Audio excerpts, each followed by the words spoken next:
bienvenue sur ma chaîne. Quand je repense à cette soirée, je réalise que ce sont parfois les moments les plus simples qui laissent les souvenirs les plus impérissables. Je m'appelle Chloé et j'ai grandi dans un quartier résidentiel assez ordinaire de l'Ohio.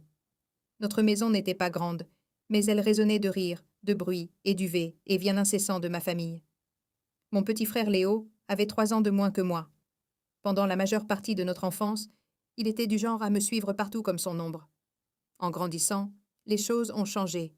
Il s'est fait ses propres amis. J'étais prise par mes études et mes amis. Et bientôt, la complicité que nous avions autrefois a commencé à s'estomper. Ce soir-là, pourtant, un événement a ravivé en nous une complicité que nous n'avions plus ressentie depuis longtemps. Nos parents étaient invités à un dîner de quartier, et comme Léo et moi étions assez grands, ils ont décidé de nous laisser à la maison. Maman a laissé un plat en cocotte et des instructions. Papa nous a rappelé de fermer les portes à clé, et puis ils sont partis. Il ne restait plus que Léo et moi dans le calme de la maison. Au début, je pensais passer la soirée dans ma chambre à lire. J'étais plongée dans un nouveau roman et j'aspirais à un peu de tranquillité. Mais en passant devant le salon, j'ai vu Léo là, l'air ennuyé, lançant une balle de baseball comme si les murs se refermaient sur lui.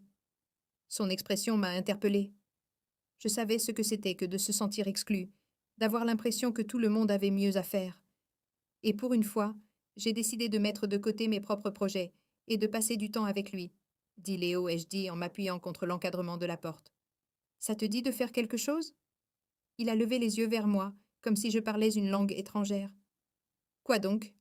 J'ai haussé les épaules. Je ne sais pas, quelque chose d'amusant. On pourrait inventer un jeu cuisiné.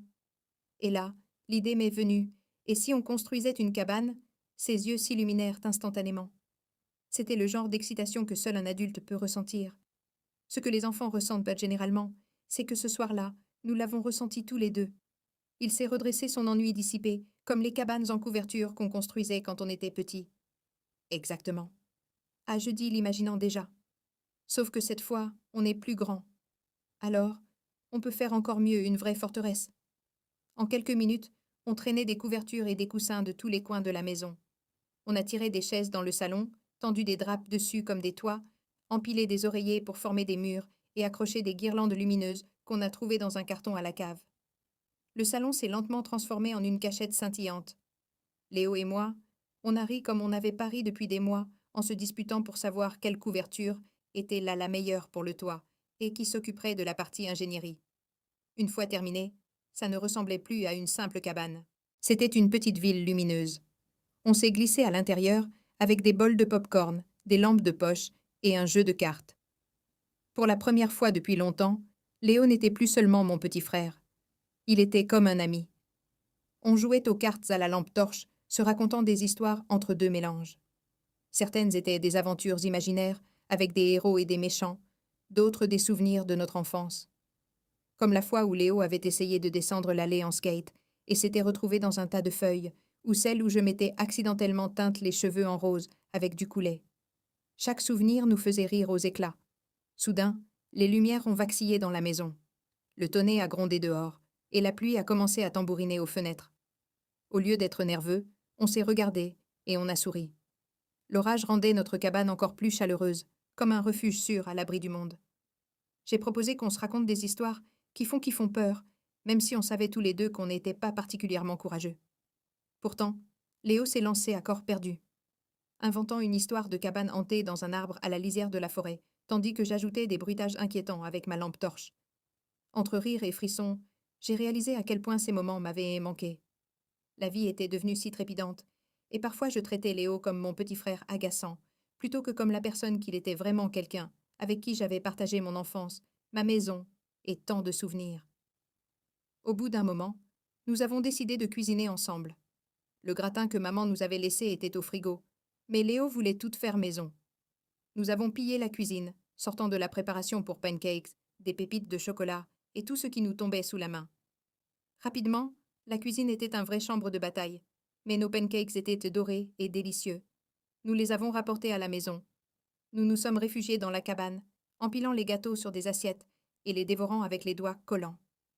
Tandis que l'orage redoublait de violence dehors, la cabane est devenue notre refuge. Léo m'a parlé de ses matchs de foot, de sa nervosité, parfois liée à son statut de benjamin de l'équipe et de son désir d'être plus courageux face à la nouveauté. Je l'ai écouté, vraiment écouté, et j'ai compris que malgré l'image que j'avais souvent de lui, il avait des pensées et des soucis comme moi. Je lui ai confié mes propres difficultés, la pression scolaire, le sentiment de ne pas être à ma place parmi mes amis et ma peur de l'avenir. À ma grande surprise, Léo n'a ni ri ni minimisé mes sentiments. Il a hoché la tête pensivement, me prodiguant des conseils avec sa simplicité habituelle. Les heures ont passé, et l'orage a enfin commencé à s'apaiser. Le salon baignait dans une douce lumière de guirlandes lumineuses et résonnait de rire. Nous nous sommes blottis dans la cabane, non pas par fatigue, mais par sécurité. Pour la première fois depuis des années, j'ai eu l'impression que Léo et moi avions enfin surmonté la distance qui s'était installée entre nous.